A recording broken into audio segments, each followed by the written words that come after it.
Chuck Howley and DeMarcus Ware respectfully became the 21st and 22nd Dallas Cowboys to enter the Pro Football Hall of Fame this weekend.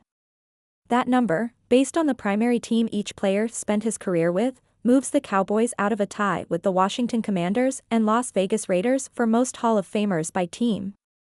Dallas also leapfrogged the rival New York Giants, moving into sole possession of fourth place. The Cowboys now trail only the Chicago Bears, 30, Green Bay Packers, 28, and Pittsburgh Steelers, 26, on the all-time list. All three of those franchises have existed for several more decades than the Cowboys. And yet, it's easy to make a case that Dallas should have more busts displayed in Canton.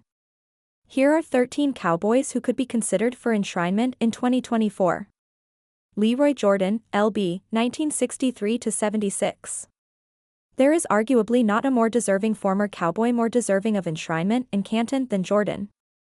He was the heart of the legendary Doomsday defense and ended his career as the franchise leader in solo tackles with 743. He was also great in coverage, recording 32 interceptions during his career, which ties him for 7th on the Cowboys' all-time list. He once recorded 3 interceptions in a 5-minute span. Jordan was a 2-time All-Pro and 5-time Pro Bowler. He was inducted into the Cowboys' Ring of Honor in 1989. But Jordan has only been a finalist for the Hall of Fame once in 1988. He shouldn't be too far behind joining Howley in Canton. Ed Too Tall Jones, D.E., 1974-89. Too Tall was the No. 1 overall pick in 1973 and lived up to the billing. While sacks didn't become an official NFL stat until 1982, the 6'9", 271-pound defensive end's official number is just 57.5.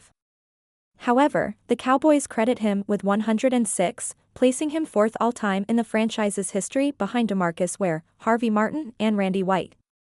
Too Tall spent his entire 15-season career, it would have been 16, but Jones retired for a season to pursue a boxing career, with the Cowboys, becoming one of the most recognizable personalities in franchise history. It's strange Jones isn't in the Cowboys are. Don Meredith, QB, 1960-68. Dandy Don is one of the greatest personalities the NFL has ever produced. He was the Cowboys' original star quarterback and helped the franchise quickly become relevant on the field. He went 47-32-4 as a starter, leading the league in yards per completion in 1965 and 1966. Meredith threw for 17,199 yards with 135 TDs and 111 interceptions during his career. The fact he threw more TDs than interceptions is notable given the era he played. Meredith was a 3-time Pro Bowler and made the All-Pro team in 1966. He finished 3rd in MVP voting that season. Meredith retired at 30 years old and was still one of the NFL's best quarterbacks when he left the game. Then came a memorable broadcasting career as part of a memorable Monday Night Football commentary team including Frank Gifford and Howard Cosell. Meredith's light-hearted, folksy persona was a hit. And his singing, "Turn Out the Lights, the Party's Over," will forever be in MNF broadcasting lore. Meredith is often referred to as the original Dallas Cowboy, signing a contract with the franchise before it had adopted a nickname, hired a head coach or even made a draft pick. Meredith went into the Cowboys' Ring of Honor in 1976, but he's never been a finalist for the Pro Football Hall of Fame despite having the resume as both a player and contributor to the game. Jason Witten, T.E., 2003-18. Being consistently great has to count for something. And there isn't a Cowboy who showed up ready for work more often than Witten. He holds the team record for games played, 239, and started, 229. Witten was also a complete tight end as a reliable blocker and elite pass catcher. He wasn't going to rack up a lot of yards after catch, but Witten holds the franchise record for career receptions, 1,152, and receiving yards, 12,448. He was an 11-time Pro Bowler and voted All-Pro twice. Witten was eligible for the Hall of Fame for the first time in 2023, and he didn't make the list of 15 finalists. He will eventually be invited to Canton, but Witten may continue to be put on the back burner. Antonio Gates is eligible next season, and while team affiliation shouldn't matter, it tends to in the case of the Cowboys, and Darren Woodson appears next in line. Everson Walls, CB, 1981-89. Walls was a shutdown cover corner who made a massive impact during his rookie season in 1981, intercepting 11 passes. He led the league in interceptions 2 other times in his career. It didn't take long for opposing offenses to avoid throwing toward Walls. He was a 4-time Pro Bowler. Despite having a relatively short career, 9 seasons, he recorded 44 interceptions across 133 games. Walls joined Howley as one of the 9 players considered by the Senior Committee for Hall of Fame entry. He was not made a finalist but could be considered again next season. Darren Woodson, S., 1992-2003. The Cowboys' all-time leading tackler, 813 solo, Woodson is the most recent entrant to the team's Ring of Honor. Woodson was a member of all 3 Super Bowl winning teams in the 1990s and made 3 straight All-Pro teams and 5 straight Pro Bowls. Woodson also has 23 interceptions and 11 sacks. He was converted from playing linebacker in college and became one of the NFL's best safeties during his career. Woodson was one of the 15 finalists this season and his Hall of Fame momentum seems to be gaining steam. Harvey Martin, D.E., 1973-83. It took a generational pass rusher like DeMarcus Ware to eclipse Martin's franchise sack record. He held the record for more than 30 years with 114 sacks, including 20 in the 1977 season.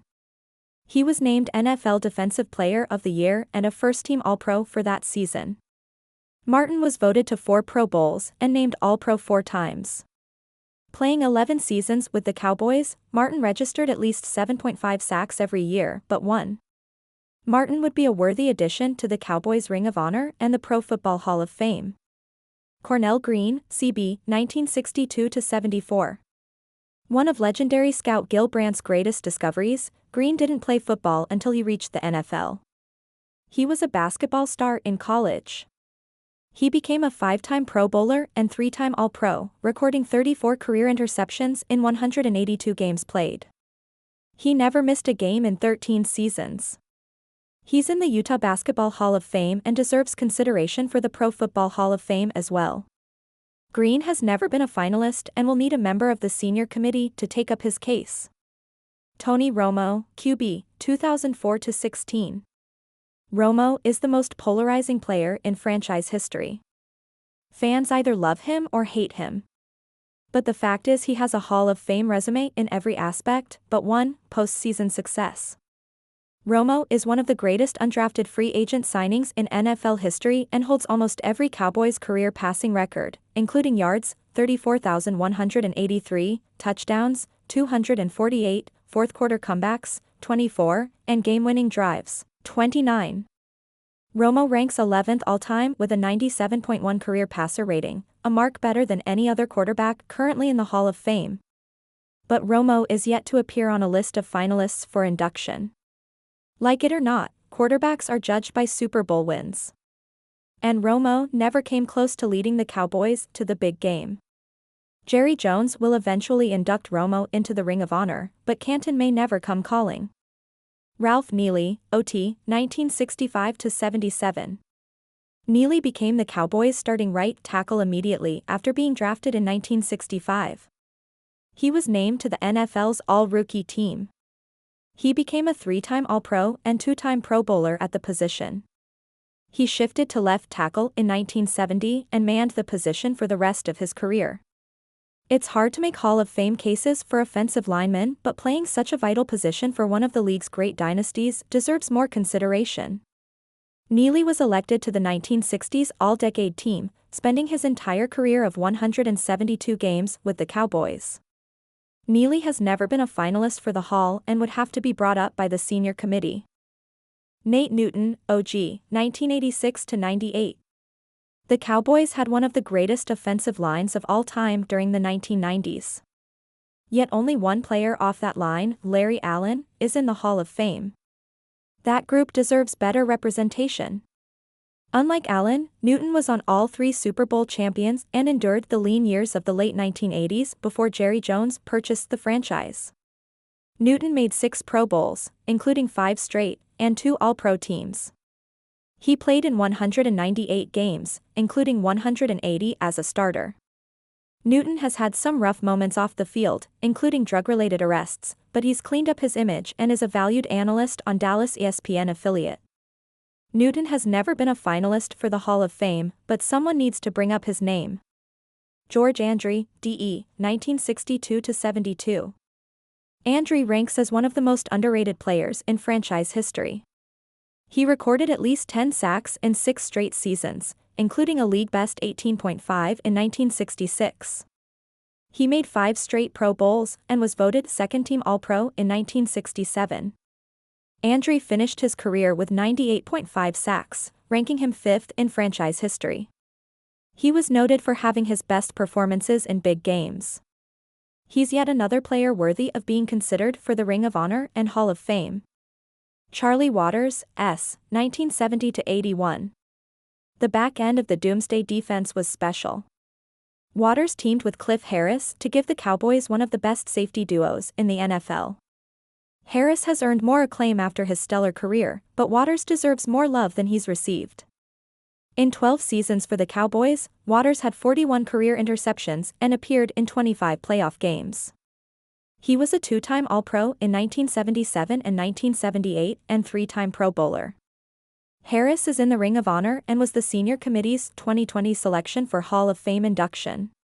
Waters is worthy of the same consideration.